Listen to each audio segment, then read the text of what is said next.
Olá pessoal, bom dia. Vamos dar início à nossa 22ª aula do nosso curso de Cálculo 4, tá? Bem pessoal, aqui nós vamos falar de integrais de linhas de campos vetoriais independente do caminho, tá? Estamos estudando integrais de linha de campos vetoriais. Vimos na última aula a definição, como calcular, certo? Agora aqui, pessoal, nós vamos tratar dessas integrais independentes do caminho de integração. No fundo, pessoal, o que a gente está querendo dizer quando a gente fala independente do caminho? Bem, observe. Se f é um campo vetorial contínuo em um domínio D do espaço, a integral, né, de um campo vetorial, integral de linha do campo vetorial, é dita independente do caminho de integração em D, se para qualquer par de pontos, né, por exemplo, imagina que você pega dois pontos, A e B, neste domínio D. Imagina que você pega um ponto A e um ponto B, certo? Então, quando ela vai dizer, vamos dizer que essa integral é independente do caminho, é quando o valor da integral é o mesmo para todos os caminhos em D que iniciam em A e terminam em B. Então, por exemplo, para mim chegar em B, eu posso traçar vários caminhos, né? Eu posso vir por aqui, eu posso vir por aqui, né? Eu posso fazer uma curva maior aqui e depois chegar aqui, tá? Então, para mim, posso sair de A e fazer vários caminhos até chegar em B, certo? O fato é que se a integral em todos esses caminhos, independente, né, de qual caminho a gente escolha para chegar de A até B, for o mesmo, então a gente diz que essa integral é independente do caminho. Mas aí, pessoal, surgem umas perguntas naturais, né? Por exemplo, como eu posso identificar uma integral de linha independente do caminho de integração? Porque tipo assim, imagina, para ser independente do caminho, ao longo de todos os caminhos que a gente calcular, o valor tem que dar o mesmo. Então, isso significa que eu teria que calcular, digamos assim, todos os caminhos possíveis para chegar de sair de A e chegar em B. Pode ter infinitos, né? Então, digamos assim, isso não ia dizer se a integral seria ou não seria independente do caminho. Mas vamos entender melhor essa pergunta, tá? E tentar explicar mais na frente, se tem uma forma de você exatamente afirmar, ó, essa integral é independente do caminho, né? A outra pergunta é a seguinte: será que a gente não pode calcular a integral conhecendo simplesmente os pontos A e B? Seria muito interessante, né? Por exemplo, imagina que a gente quer calcular uma integral de uma determinada função, a gente não sabe quem é a curva, a gente não conhece, né? Mas a gente conhece o ponto A e o ponto B, tipo, onde ela inicia e aonde ela termina. Então, será que a gente não tem como calcular a integral simplesmente conhecendo esses pontos? Seria muito interessante, né? Esse seria um resultado muito bom. Então, é uma pergunta muito boa. A outra pergunta é o seguinte: o que acontecerá se o caminho de integração for fechado, né? Por exemplo, se a gente tem um ponto A, né, um ponto B, então imagina que esse caminho aqui de integração, né, imagina que ele termina, nesse caso, se o caminho for fechado, meio que o ponto A tem que coincidir com o ponto B, né? Então meio que tu tem que sair daqui e firmar aqui, né? Aí o caminho ficou fechado, certo?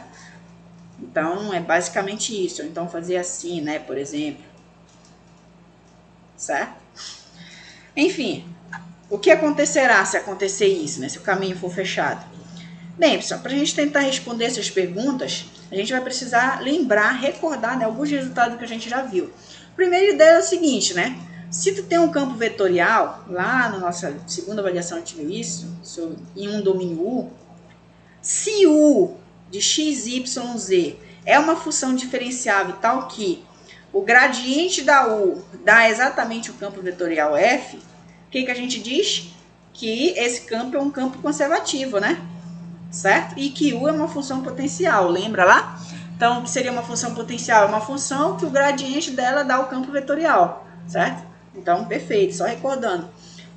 O teorema, esse teorema aqui também a gente viu nas nossas aulas passadas, que diria exatamente o seguinte: se tu tem uma função vetorial f, um campo contínuo, né, contínuo, um domínio U, e as derivadas parciais de primeira ordem são contínuas em U, se f admite uma função potencial, certo? se f admite uma função potencial, então a gente está dizendo que o campo é conservativo, então o rotacional é nulo, tá? O rotacional nulo. A gente viu os resultados. Olha, pessoal, se o rotacional é nulo, né? Se o rotacional é nulo, então a função f pode admitir sim uma função potencial, né? E a recíproca vale, por exemplo, se o rotacional for nulo, né? Então, f admite uma função potencial u. Claro que admite simplesmente se a gente tomar o domínio conexo, tá? A gente explicou isso. Então, se o domínio for simplesmente conexo, então o fato do rotacional ser nulo significa que existe essa função potencial, certo? Existe essa função potencial u. Perfeito. Somados a esses teoremas, pessoal, a gente enuncia o primeiro teorema realmente dessa sessão, que já vai responder uma daquelas perguntas para a gente. Ó, se você tem u, uma função diferencial em um domínio conexo, ó, domínio conexo, u contido no R3, se o domínio é conexo, a função u é tal que o gradiente da u é exatamente o campo vetorial f, ou seja, o que a gente está dizendo? A função u é uma função potencial. Então, nós estamos dizendo que se u é uma função potencial do campo escala f, né? Então, a gente já sabe que f é um campo conservativo, certo? E se f é um campo conservativo, né? Se f é um campo conservativo, o rotacional é nulo, né? E o fato do rotacional nulo também implica na existência dessa função. Enfim, se a gente tem garantia da existência dessa função u, que é uma função potencial para a nossa função, para o nosso campo vetorial f, logo a integral da função vetorial f, tá, ao longo da curva C, pode ser calculado como u aplicado em B menos u aplicado em A, para qualquer caminho C contido em U, unindo o ponto A ao ponto B. Olha só, pessoal, esse resultado. Observe. Isso aqui está me dizendo que para mim calcular minha integral de linha do campo vetorial f, eu não necessariamente preciso fazer o cálculo da curva, não preciso calcular isso aqui de forma direta, aplicando a função f na curva, depois fazendo o produto escalar da f aplicado na curva com a derivada dela. Isso aqui está me dizendo que o que eu tenho que fazer? Olha, eu tenho meu campo vetorial f, certo? Em vez de eu calcular a integral, eu calculo a função potencial.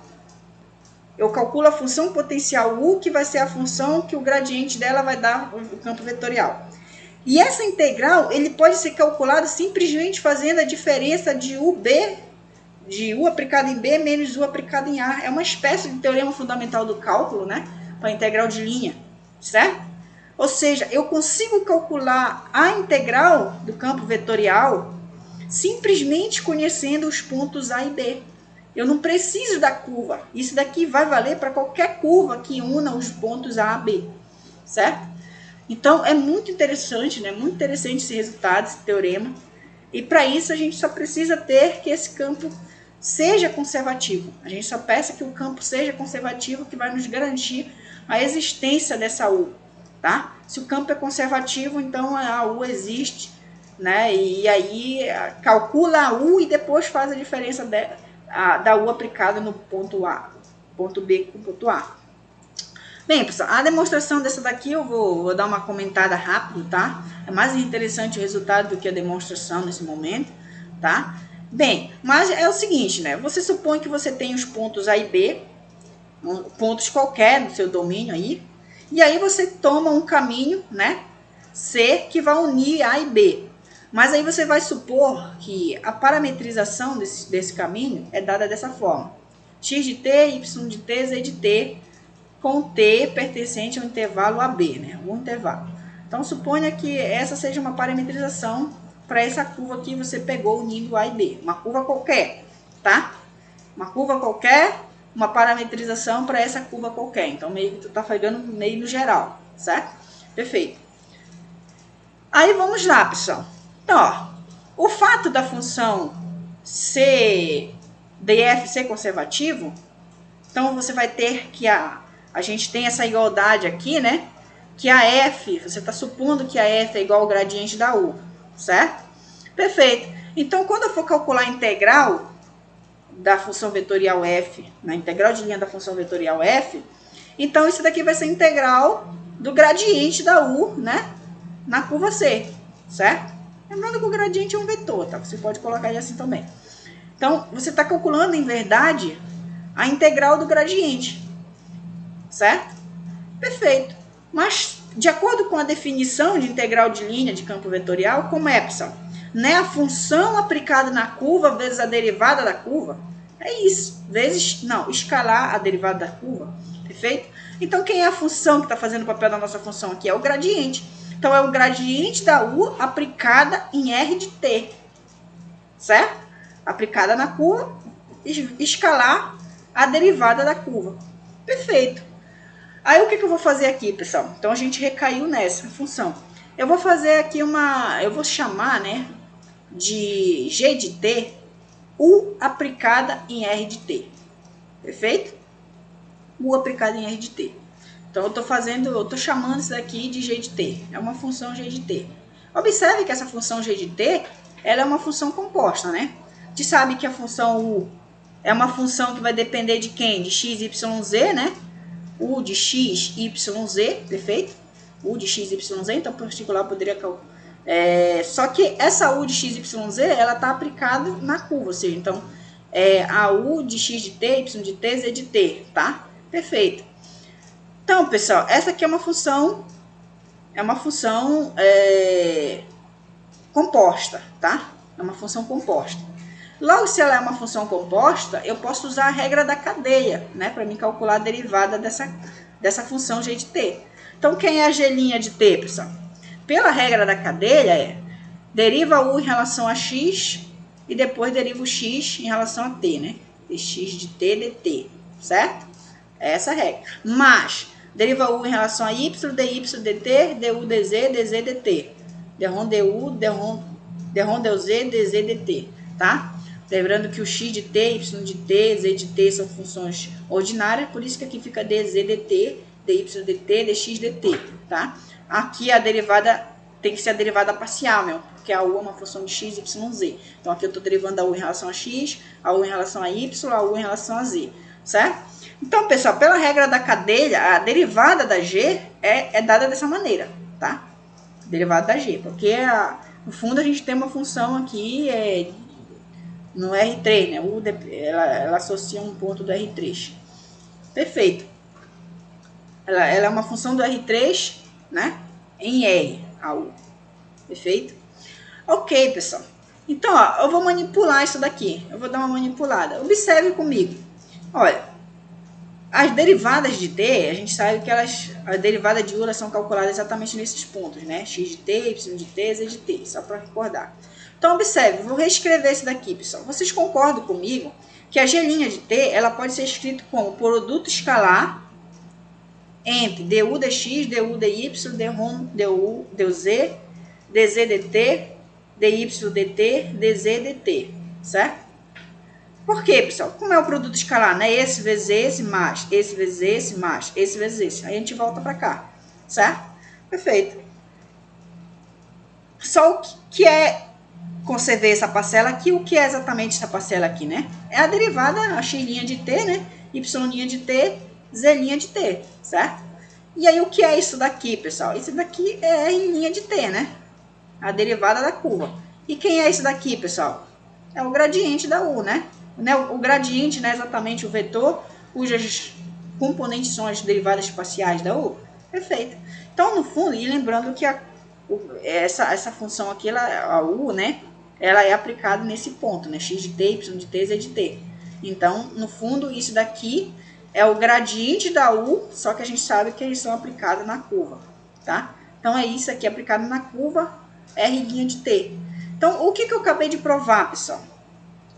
É o seguinte, ó, que essa expressão aqui, ó, que tá aqui dentro, ó, gradiente da u, R de t, R' de t.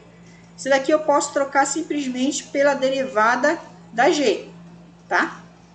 pela derivada da G, a derivada da G. Lembrando que a G é essa função aqui. Então, é simplesmente G' de t. Perfeito? G' de t. Então, eu posso fazer isso daqui. E aí, eu lembro mais o fato, pessoal. A gente não disse aqui em cima que f igual ao gradiente da u é contínuo. Então, a gente supôs que a f seria escrito como o gradiente da u e essa função é contínua. Então, se essa função é contínua, se o gradiente da u é contínuo e c é uma curva suave, então significa que a G' de t também é contínua. Por quê? Quem é... Olha, a G de t não é a u aplicada na curva, né? Então, no fundo, a derivada, que é o gradiente, que é uma função contínua, né? Essa curva é uma curva suave. Então, a gradiente aplicada numa coisa suave vai dar uma função contínua, certo? Perfeito.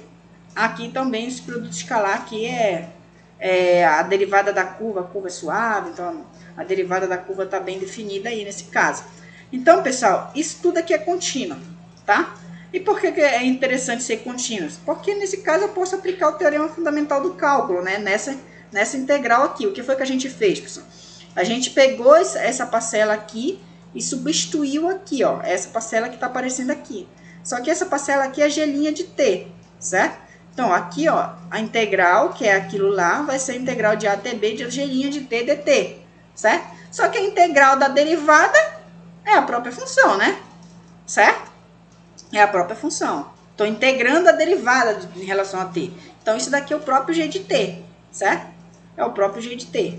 Isso, e pelo teorema fundamental de cálculo, isso daqui é uma primitiva para essa função. Então, isso aqui é g de t de b até a. Só que lembrando que g de t, quem é? É a u aplicada em r de t, certo? É a u aplicada em r de t. Perfeito. Quando a gente aplica exatamente aqui u aplicado em r de t de b até a, então o parâmetro t aqui, né? Vai ficar u aplicado em b, teorema fundamental do cálculo, em r de b, menos u aplicado em r de a. E aí você tem que ver o seguinte, quem é r de b, quem é r de a, né? Então, observe, se você tem exatamente a tua curva aqui, que você supôs, né? Exatamente no ponto A, vai dar x de a, y de a, z de a. Isso daqui é exatamente a curva R aplicada no ponto A, né? R de A para nós vai dar exatamente o ponto A, bem aqui, ó. Certo? É o ponto A, é onde começa, é onde inicia, né? O nosso trabalho. Certo? Perfeito. Então, pessoal, R de B é o ponto B e R de A é o ponto A. Tá? Então, isso aqui é U de B menos U de A. E aí, a gente finda a nossa demonstração e observando que se o caminho entre A e B fosse suave por parte, faríamos a mesma demonstração sobre cada parte suave. E observe que todos que a gente fez aqui foi meio que no geral, né? Digamos assim, a gente pegou uma curva qualquer, a gente pegou 2 pontos qualquer. Então, isso aqui vai valer para qualquer curva que a gente pegue, tá? Perfeito. Agora, pessoal, vamos fazer um exemplo, né? Olha, queremos calcular a integral da função vetorial f, onde a função vetorial f é exatamente essa função aqui, ó, xe mais 2, yz mais 1, xy mais 2z. Ao longo de qualquer caminho que une o ponto A, 0, 0, 1, até o ponto B, 1, 2, 1. Aí a gente já viu, né? Eu não vou parametrizar uma curva, que na verdade não é nem dada aqui a curva, né? Só me dá os 2 pontos, né? Só me dá os 2 pontos. Então, como é que a gente vai fazer? Eu vou tentar usar o teorema anterior. Então, em vez de eu calcular a função, tentar encontrar um caminho, né, para a função, o que eu vou fazer? Eu vou calcular a função potencial e simplesmente dizer que essa integral aqui, que a gente quer calcular, é simplesmente a função potencial aplicada no ponto B menos a função potencial aplicada no ponto A. Só que, pessoal, essa função aqui eu peguei lá de propósito, porque nas aulas anteriores, quando eu falei de função vetorial, função potencial, cálculo da função potencial, vai lá e volta nesse vídeo. Eu calculei exatamente essa função potencial, tá? Então, não vou calcular de novo.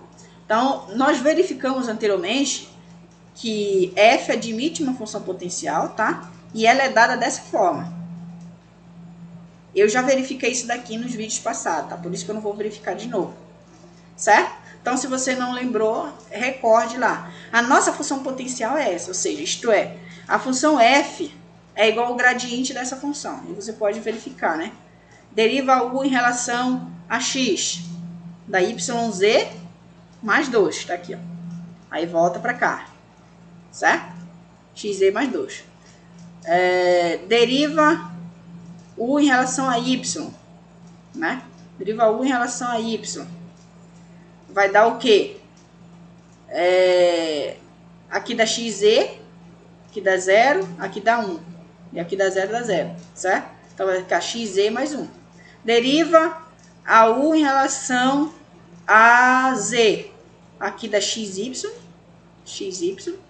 e aqui dá 2z, aqui 0, aqui 0. Então dá 2z. Então você volta para lá, tá? Então essa é a nossa função potencial. Assim, usando o teorema anterior, pessoal, essa integral aqui, que a gente escreve dessa maneira também, né? Ela é u de b menos u de a. Ou seja, a u aplicada no ponto 1, 2, 1 menos u aplicada no ponto 0, 0, 1. Certo? E aí é só fazer a continha aqui, substituindo a função potencial que a gente encontrou bem aqui, ó. Tá aqui. Só substituir o x, y, z aqui, né? O x é 1, o y é 2, o z é 1, tá? E aqui é a mesma coisa. Quando você for fazer essa conta, você vai encontrar o resultado 6. Muito mais fácil, né? Muito fácil. Claro, que aqui eu já sabia quanto era exatamente a função potencial. Mas isso nos dá uma ideia de que a função potencial é muito importante nesse caso. Vamos fazer um outro exemplo. Agora, nosso campo vetorial é dado dessa forma. E este campo é um campo conservativo R3. Queremos calcular essa integral ao longo de qualquer caminho que une o ponto A até o ponto B, tá? Então, note que, né? Esse campo aqui é um campo cujas funções são contínuas e que possuem as derivadas parciais de primeira ordem contínua no R3, tá? Observa, sin é uma função contínua, isso aqui é uma função contínua, y ao quadrado é uma função contínua, então tudo é contínuo. Então, para mim verificar inicialmente que esse campo é um campo conservativo, eu preciso verificar que o rotacional é nulo, tá? Então, em particular, precisaríamos ter essas igualdades aqui, ó, das derivadas parciais, certo? Por isso, garantia de que essas derivadas parciais existem, né? Por isso que a gente verifica que essas funções são contínuas. Então, ó, quando você for fazer isso daqui, pessoal, levando f1 em relação a y dá 0, derivada de f2 em relação a x também dá 0. Em relação a y, aqui não depende de y, e aqui a df2 em relação a x também, né? A f2, ó, não depende de x, tá? Então dá 0. Primeira igualdade vale. A segunda igualdade é f1 em relação a z, a f3 em relação a x. f1 em relação a z dá 0, a f3 em relação a x também dá 0. Certo? A f2 em relação a z e a f3 em relação a y. f2 em relação a z dá menos 2y, tá? E a f3 em relação a y também dá menos 2y, certo? Então, vale a igualdade. Valendo a igualdade, então podemos concluir que esse rotacional é nulo, tá? Isso aqui implica, lembre lá nas aulas passadas, essas igualdades implicam que rotacional é nulo, tá? Se rotacional é nulo, existe uma função potencial u, tá? Ou seja, cujo gradiente dessa função é exatamente a nossa função vetorial, nosso campo vetorial. Ou seja, esse campo vetorial é conservativo. E para calcularmos, né, essa função u, a gente precisa usar as seguintes igualdades, né? Na verdade, a gente tem essas igualdades aqui, né? Isso vem exatamente daqui, né? O gradiente da u quem é? Deu u, deu x, deu u, deu z, deu u, deu y, deu u, deu z, tá? Então, isso daqui é igual à função vetorial f, como essa função vetorial f é f1, f2, f3, então tem que valer essas igualdades aqui. E no caso, a f1 é o seno de x, a f2 é essa menos 2yz, e a f3 é menos y ao quadrado. Então, usando essas igualdades, a gente calcula o nosso campo vetorial. Quer dizer, a nossa função potencial u. Então, como é que a gente faz? Integra 1 em relação a x. Então, vai ficar del u, del x, integral del u, del x, dx, igual a integral de seno de x. A integral dos senos é menos o cosseno, né?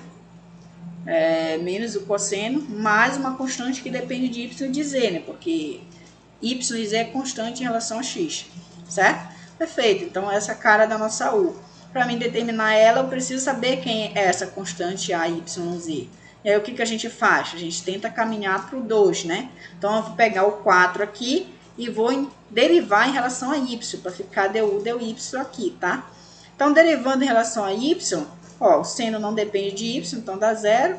Então vai ficar simplesmente du, dy vai ser a derivada de A em relação a Y. Só que por 2, pessoal, a derivada de 1 em relação a y é essa parcela. Então, no fundo, eu ia igualar isso daqui exatamente a essa parcela aqui. Eu troquei a du, dy por menos 2yz. Perfeito, então a gente tem essa igualdade. Mas eu não quero a derivada da a, eu quero o próprio a de yz. Então, o que eu faço? Eu integro em relação a y.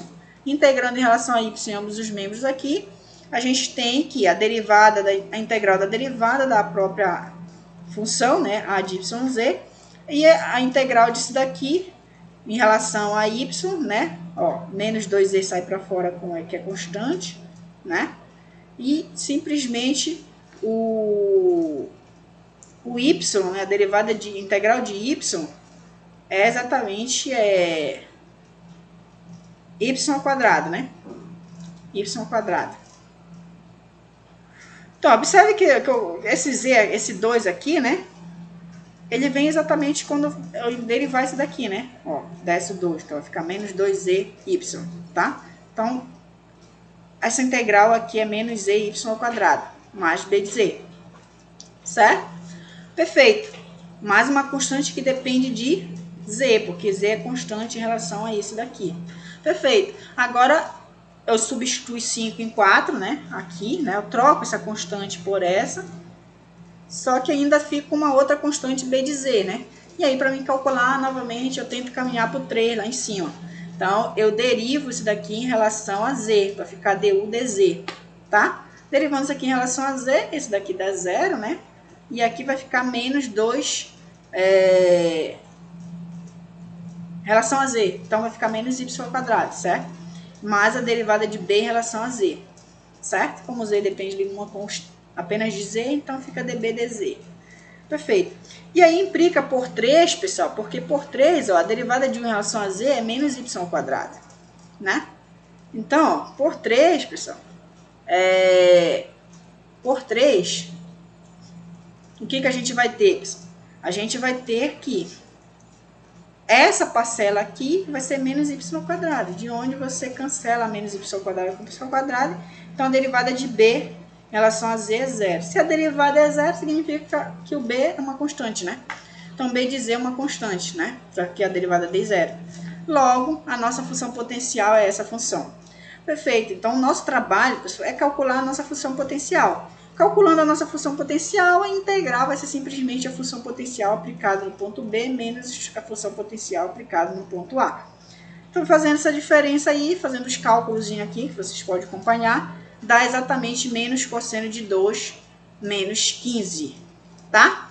Então, pessoal, nossa aula de hoje vai ficar por aqui. Eu espero que vocês tenham entendido, é muito interessante essas ideias. Né? Na próxima aula a gente ainda vai continuar falando sobre isso, tentar responder aquelas outras perguntas que a gente viu lá, tá? Então, até a próxima aula e a gente continua estudando.